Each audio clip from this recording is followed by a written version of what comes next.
Their problems seem endless. No water in their taps, frequent power outages, no employment for residents, and a lack of communication from their area representative. These are just some of the issues plaguing the residents of Bloody Bay. They say they have been ignored and disrespected for way too long, and they are now fed up. Just look at the scenery behind me. This is just part of the beautiful, peaceful village of Bloody Bay. But beneath this idyllic exterior, the people of Bloody Bay are crying. They say their pain stems from political victimization.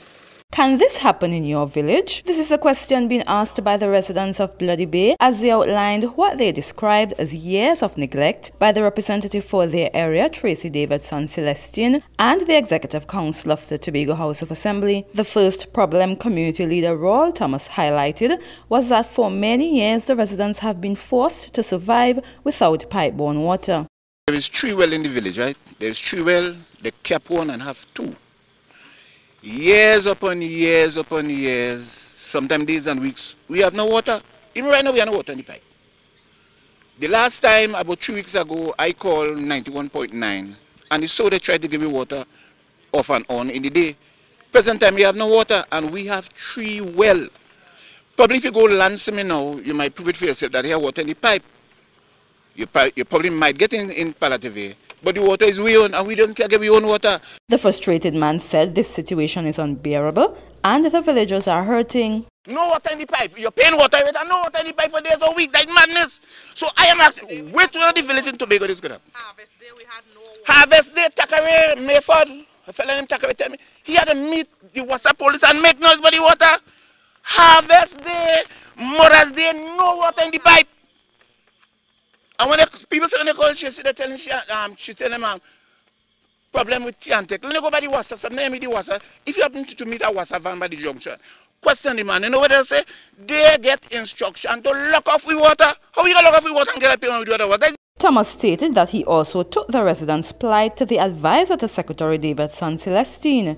He said the advisor informed him that the THA is not responsible for supplying the village of Bloody Bay with water. He said he was told to take his complaint to the Minister of the Environment and Water Resources, Ganga Singh. Thomas went on to tell us why he believes the villagers of Bloody Bay are being victimized. A lot of the people who used to vote PNM, they turn from the PNM because they're not helping we. So they move. So when you check, the majority of the people now in the village turn against the PNM. And the PNM, I watching them, they get more vicious and more spiteful and wicked than anything else now. Like at the election, go instead of the heart, get soft and try to see if they could bribe people in top or talk to them, go that, victim, use that top them business with you. You will, some of them office in town, I hear people talking that simple thing. Look, I hear a man pension, yeah, he resigned. I hear a call in Lansing village and asking if they have a way to say, is he one of we? If you're not one of them, you're in pressure for your own. The residents say they have suffered for too long and now they want the world to know what they are forced to endure on a daily basis. Gail Ashley reporting for Channel 5 News from Bloody Bay. Villagers in Bloody Bay also complain that they are being bypassed while persons from other communities in Tobago and Trinidad are hired for the jobs in their area. I'm a resident of Bloody Bay, have been victimized under the PNM party because I am a TOP and that is not good enough. Everybody needs to live. So I don't like the victimization also. Where I am at here, I am not working because every time I go to look for employment, they're watching me in my face and ask me who I is and then why is that TOP, so I'm not getting employment.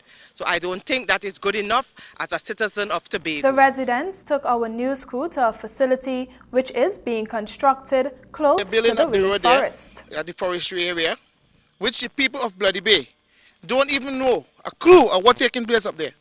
I do understand they're supposed to open it sometime the 21st of this month. And I find it is total a kick in the people's face in Bloody Bay. As an official tour guide, they have a right to let people know what's going on up there in the village. Even the plan for the building up there, up to this day, the villagers don't know what's going on. And I think enough is enough. Too much victimization. Say they do not know what is planned for this building when it is opened. Further, they cry that no one from the village was able to gain employment during its construction. Then it was on to the Bloody Bay Beach facility. Here, they say only a few residents were successful in gaining employment. In fact, they say in a blatant show of disrespect, one pensioner from another village was awarded the contract to provide the security officers for the facility, clean the area, and even operate the beach bar. They take on few Bloody Bay people and people from different part of the village, people from different part of the island. And if anybody go and leave, they're taking up Bloody Bay people, they're taking somebody else. People who do have job have to go out and hustle.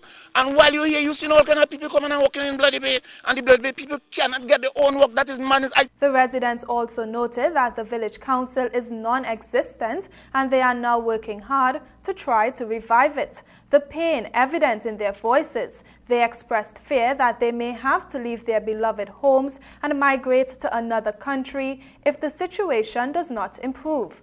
Tobago Channel 5 News contacted the representative for Bloody Bay, Tracy Davidson-Celestine. Mrs. Celestine stated that she is unaware of the problems the residents are facing since she was not informed.